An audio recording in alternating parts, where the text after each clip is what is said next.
ماكينات الاسبريسو الفول اوتوماتيك او اللي بيتقال عليها البين تو كاب، وهي ماكينات بتحط لها حبوب القهوه وتختار المشروب اللي انت عايزه وهي تطحن القهوه وتنزل لك المشروب في الاخر. يعني نقدر نقول بتسهل لك الدنيا شويه، بس هل هي تستحق الفلوس اللي بتدفع فيها؟ وامتى ممكن نشتريها؟ وتقريبا كلهم شبه بعض. وفي الفيديو ده هكلمكم على اكتر ماكينات الفول اوتوماتيك اللي انا بحبها، وهي الديلونجي دايناميكا.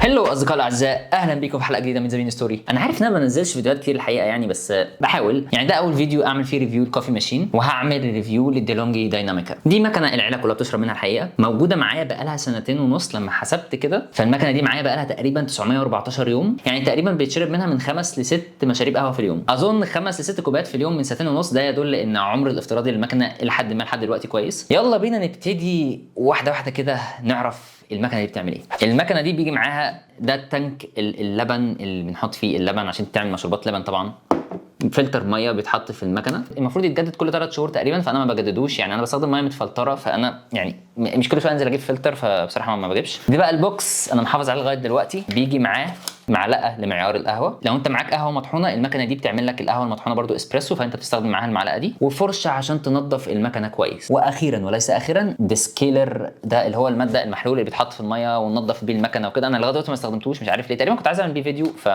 فسبته لغايه ما دلوقتي ما استخدمته، فكويس ان انا استخدمته. نعمل بقى ريفيو للديزاين بتاع المكنه. اول حاجه من فوق هنا بيبقى فيه التانك اللي بنحط فيه حبوب القهوه عشان تطحن. تقدر تحط كميات قهوه كبيره، وهتلاقي سكيل تقدر تظبط منه مقاس طحنه القهوه. يعني لو القهوه ضعيفه وانت نعمت الطحنه، ده هيخلي طعم الاسبريسو اقوى. وفيها مكان بتحط فيها القهوه المطحونه علشان تعمل اسبريسو بقهوه مطحونه لو انت جات لك قهوه مطحونه. ومن فوق المكنه في كاب شيلف كده علشان تقدر تحط الكوبايات بتاعتك اللي تستخدمها من فوق. ولو بصينا على المكنه من الجنب هنلاقي تانك الميه.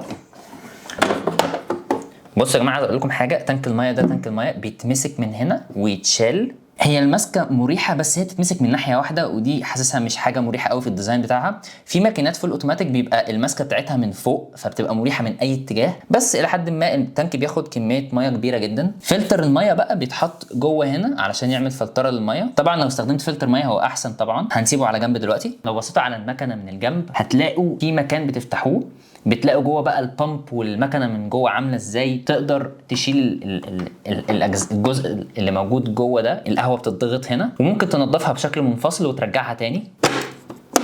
هنرجع تانك الميه، القهوه بتطحن، وبعد كده المشروب بينزل لك من هنا. دي بقى اسمها الكافي سباوت، وكمان ادجستبل، يعني تقدر تحدد الارتفاع بتاعها. لو انت حاطط كوبايه صغيره او كبيره تقدر تظبطها. وما بتعمل مشروب قهوه هي اللي بتنزل لك القهوه. وفي الجزء ده انت بتحط يا اما النوزل اللي بتنزل لك ميه سخنه، او ممكن تحط التانك اللي بينزل لك اللبن. تحت هنا هتلاقي حاجه اسمها دريب تري، هنشده كده لبره. بنحط الكوبايه اللي هنستخدمها هنا، والقهوه تبدا تنزل، واي ميه هتنزل او اي حاجه هتنزل في التري دي عشان الميه ما تبهدلش الدنيا. ومن جوه هنا بيبقى فيه القهوه اللي بتطحن، بيبقى ده الكونتينر بتاعها. فما بتعمل مشروبات قهوه بتاخد تنضفها وترجعها تاني، واسمها الجراوند كونتينر. في ماكينات قهوه الجراوند كونتينر دي بتبقى منفصله، ما بتخرجش مع التري اللي بينزل فيها الميه، فبتقدر تشيلها بشكل منفصل، فبتبقى مريحه اكتر في الاستخدام. فده برضو حاجه في الديزاين ممكن تبقى مريحه اكتر لو اتعملت. نرجعها تاني. دلوقتي احنا هنفتح المكنه وابدا اقول لكم بتشتغل ازاي. فهنا في زرار من فوق اللي هو الباور بutton، بندوس عليه.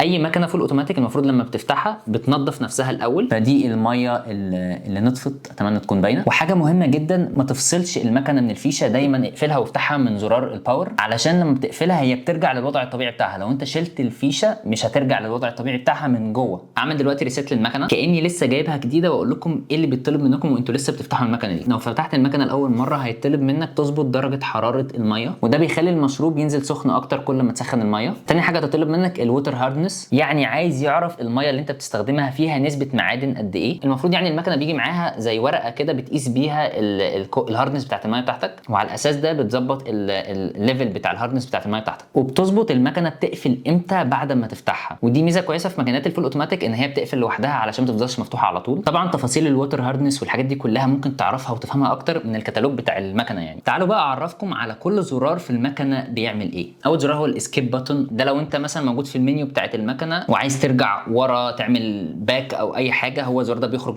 يعني زي الاكزيت بutton كده. اول حاجه كده، انت دلوقتي عايز تعمل مشروبات قهوه موجوده، مثلا موجود هنا 6 مشروبات تقدر تدوس عليهم والمكنه تعملها لك. يعني حاطين الاسبريسو والكافي، لونج، كابتشينو، لاتيه ماكياتو، وهوت ميلك او لبن سخن. ودي المشروبات المحطوطه قدامك. عايز مشروبات اكتر بتدوس على الدرينك منيو، ده زرار بيجيب لك كل المشروبات اللي موجوده، عشان طبعا مش هيقدروا يحطوا لك كل حاجه في السكرينه بتاعت المكنه يعني. ولو عايز تفهم اكتر كل مشروب بيتكون من ايه، انت ممكن تبص في الكتالوج برده، بيقول لك الاسبريسو كميته قد ايه، الكلام ده كله. لو انت جوه المنيو مثلا وعايز ترجع ورا او عايز تعمل اكزيت او تخرج او كده، تدوس على الاسكيب بutton. وفي زرار بقى اسمه ماي منيو، ده بيجيب لك مشروبات انت مبرمجها بالكميات اللي انت عايزها. فانت عندك نوعين من المشروبات، اللي هي الديفولت بتاعتك اللي انت لو دوست على اي زرار هتعملها لك المكنه اوتوماتيك، او ممكن الماي منيو اللي هي دي حاجه انت عاملها ليك انت مخصوص. والاثنين تقدر تلعب في الكميات بتاعتهم. كمان شويه هقول لكم ازاي تعملوا بروجرامنج للمشروبات اللي انتوا بتستخدموها. في زرار بقى اللي هو السيتنجز، طبعا مش محتاج اقول لكم انكم ممكن تظبطوا منها اللغه بتاعه المكنه والتظبيط درجه الحراره والحاجات اللي انتوا ظبطوها وانتوا بتفتحوا المكنه. وفيها الاستاتستكس اللي فيها انت عملتوا كام مشروب قهوه، وفيها كل الحاجات دي، ومن خلالها تقدروا تظبطوا المكنه هي تعمل عمليه تنظيف وتشوف كل حاجه ليها علاقه بالسيتنجز يعني. وطبعا في زرار الاوكي والاسهم اللي هو انت بتتحرك بيها من فوق لتحت. وزرار مهم جدا عايز اكلمكم عنه هو الاروما بutton.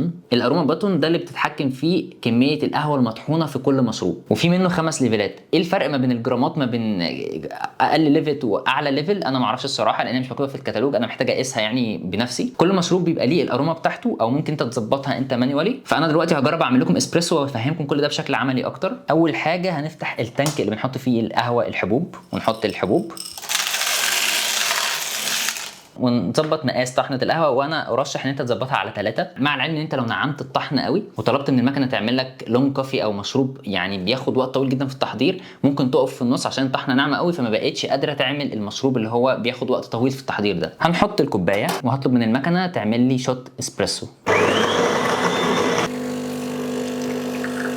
يا رب مشروب الاسبريسو يبقى ظاهر قدامكم. لو انت عايز بقى دبل اسبريسو بتدوس اسبريسو وبعد كده تدوس على زرار الاوكي، فده بيعمل لك دبل اسبريسو. طيب فنفترض دلوقتي انت عايز تزود كميه القهوه المطحونه او الاروما بتاعه القهوه. انت ممكن قبل ما تبدا تدوس على زرار الاسبريسو، انت ممكن تدوس على زرار الاروما وتفضل تدوس عليه لغايه ما يظبط على الليفل اللي انت عايزه، وبعد كده تدوس على زرار الاسبريسو فيحضر لك الاسبريسو بالاروما دي. بس لو جيت حضرت الاسبريسو تاني هيرجع للديفولت سيتنجز بتاعته. لو هو الديفولت سيتنجز بتاعته ليفل 3 فهيبقى على 3. يا اما لو انت عايز الاسبريسو يتعمل لك كل مره بالاروما اللي انت بتحبها دي اللي هي الليفل بتاعها عالي، انت محتاج تعمله بروجرامنج من جوه، ودي هتكلم عنها كمان شويه. لو انت بقى بدات تحضر المشروب وعايز تفصل المكنه وتقول لا وتلغي الطلب اللي انت طلبته، بتدوس على زرار الاسكيب فبيلغي البروسيس كلها ويفصل خالص. فلنفترض بقى ان انت عايز تعمل اسبريسو بالقهوه المطحونه، فانت معاك قهوه مطحونه هنا ودي المعلقه اللي بتيجي مع المكنه، فانت بتملا المعلقه للاخر وبعد كده بتفتح الجزء اللي بتحط فيه القهوه المطحونه من فوق وحط القهوه المطحونه.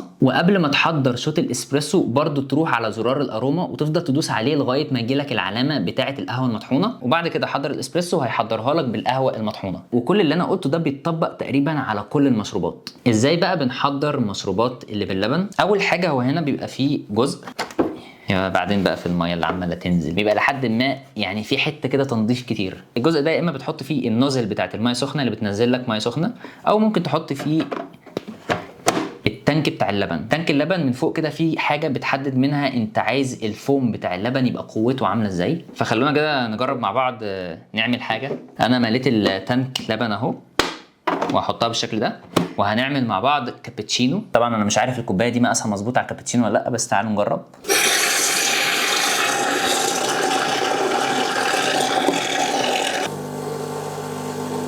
هو المشروب الى حد ما صغنون قوي اللي اتعمل بصراحه، شكله جميل جدا، بس واضح ان انا لما عملت ريسيت للسيتنجز او كده السيتنجز ما اتظبطتش او اتغيرت يعني. فانا هحاول احط لكم فوتج لشكل المشروب بعد ما انا ظبطت السيتنجز بتاعت اللبن انها تزيد شويه، لان هو متظبط على سيتنجز قليله قوي. برده من الحاجات اللي مشكله شويه في الديزاين بتاع المكنه ان انت كل ما بتقل قوام الفومنج اللي بيعمله اللبن كل ما المكنه بتطرطش اللبن اكتر، بس لو اللبن عامله على اقل فومنج فده بيكون احسن. حاجه مهمه بقى لازم تبقوا عارفينها ان التانك بتاع اللبن مشكلته الوحيده انه لازم لازم يتحط في الثلاجه ولازم يتنضف اول باول، علشان فعلا يعني تنظيفه هو اكتر حاجه يعني صعبه جدا او دمها تقيل شويه. تعالوا بقى اقول لكم ازاي نظبط كل مشروب ونعمله بروجرامنج بالطريقه اللي احنا عايزينها. يعني على سبيل المثال الاسبريسو الأروما بتاعته بيبقى على ليفل 3، فانت مثلا ممكن تبقى عايز الأروما بتاعته تبقى اقوى، او الاسبريسو يبقى بيطحن لك قهوه اكتر، او مثلا عايز كميه القهوه اللي بتنزل لك في الاسبريسو كميه الميه اللي بتنزل تبقى اكتر او اقل. فتعالوا نجرب مع بعض. اول حاجه بتدوس على السيتنجز وبتروح على البروجرام بيفرجز، ومثلا انت لو عايز تظبط الاسبريسو هتدوس على الاسبريسو، بتظبط الاروما بتاعته على حسب ما انت عايز، وبعد كده بتدوس اوكي، وبعد كده القهوه بتطحن، وبعد كده تبدا تنزل لك الاسبريسو اللي انت عايزه، وانت توقفها امتى عايز مشروب الاسبريسو كده الكميه كده تمام. يعني نفس الحوار بالظبط مع الماي بيفرجز او المشروبات بتاعتي اللي هي المنيو الثانيه بقى، انت برضو بتظبطها على حسب ما انت عايز، بس المنيو الثانيه دي لازم تدوس على ماي منيو علشان تقدر تحدد المشروبات اللي انت عايزها، عشان دي مش بتبقى الستاندرد اللي موجوده في الزراير بتاعت المكنه. يعني اخر حاجه بقى مهمه تنظيف المكنه. مبدئيا كده انت لازم تضمن دايما ان المكان اللي بينزل فيه الميه اللي هو التري ده والجراوند كونتينر اللي بيتحط فيه القهوه المطحونه، زي مثلا دلوقتي انا عملت مشروبات فالقهوه المطحونه اهي، هي دي القهوه المطحونه. المكان اللي بتحط فيه اللبن لازم يتنضف، المكان اللي بتحط فيه الميه لازم يتنضف، كل حاجه لازم تتنضف كل فتره علشان فعلا بتعمل ريحه وما بتبقاش كويسه. لو انت عايز تعمل عمليه شطف سريعه بيبقى انت ممكن من السيتنجز بتروح لمرحله حته المينتننس وتقدر تعمل شطف سريع. وممكن بقى لو انتوا عايزين تنضفوا تانك اللبن، املوا تانك اللبن ميه وبعد كده اختاروا مشروب اللبن من المكنه، فهيبدا يعمل مشروب اللبن ده بس بالميه، فكده هينضف التانك كله. اهم حاجه بقى حاجه اسمها الديسكيلينج. كل فتره من استخدام المكنه الميه بيبقى فيها معادن بتتراكم او بتترسب جوه المكنه ولازم تتنضف، فكل فتره المكنه هتقول لك ان هي محتاجه عمليه ديسكيلينج، والعمليه دي بتاخد تقريبا 45 دقيقه. فطبعا ما ينفعش تطنشها، انت بتجيب المحلول بتاع الديسكيل وبتحط في التانك الميه شويه من المحلول ده وبتحط عليه ميه. طبعا كل حاجه مكتوبه في الكتالوج زي ما قلت لكم، وبعد كده المكنه بتفضل تنظف في نفسها وتقول لك املى التانك مره ثانيه، تروح ماليها ميه بقى من غير محلول وتنظف نفسها مره ثانيه، وبعد كده تنظف مع نفسها مره ثالثه. العمليه دي كلها بتاخد 45 دقيقه ولازم تبقى موجود مع المكنه علشان المكنه تتنظف، ودي عمليه مهمه جدا ما ينفعش تطنشها. والميزه ان ماكينات الفول اوتوماتيك هي اوتوماتيك بتقول لك انا عايزه اتنضف،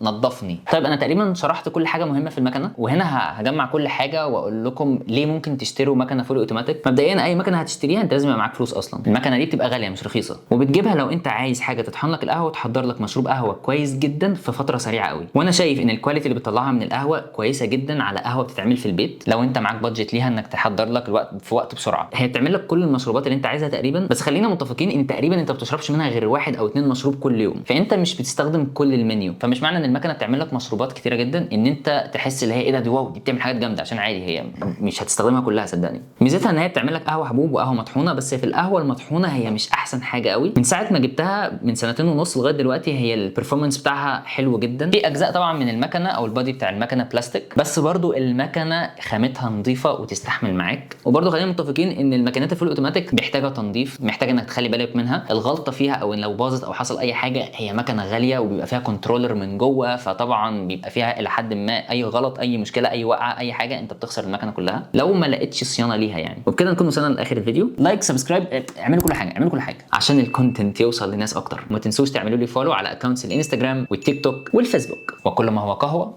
فهو جميل.